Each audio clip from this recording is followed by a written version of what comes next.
xibaar yu wér te wóor ca tàng ba abonnez-vous pour ngeen di mën di jot suñuy vidéo. dal leen ak jàmm seen chaîne bi di Buzz 221 HD kii di Thierno Alassane Sall di ak politicien bu kenn dootu présenté ci réew mi di Sénégal démb demoon na ba France 24 di ak télévision français daal di yëkkati ay kàddu yu mel ni xeme daal di koy teg ci ndoddu président Bassirou Diomaye Diakhar Faye ak premier ministre am bii di Ousmane Sonko si li ni mel kii di Thierno Alassane Sall ne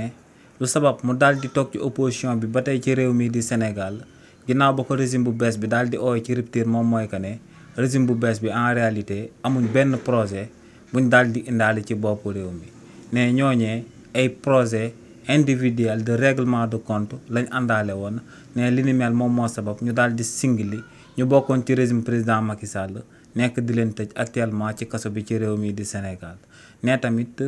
waa régime bu bees bi amuñ benn vision économique te ne li ni mel lu koy firndeel moom mooy que ne waa Mali dañuy bàyyeekoo Mali ñëw ci réewu Sénégal jënd fi ay carburant te ne boo demee biir Mali foofu la carburant gën a daal di yomb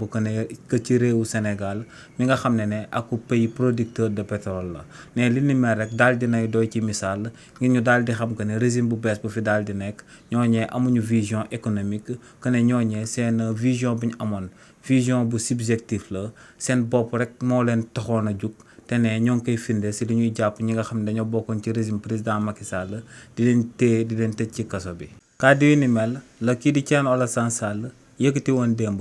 daal di koy jëmale ci régime bu bees bi ginnaaw ba mu demee woon ci France 24 di doon àddu jëmale ko ci ay médias français. xibaar yu wér te wóor ca tàng ba abonnez-vous pour ngeen di mën di jot suñuy vidéo.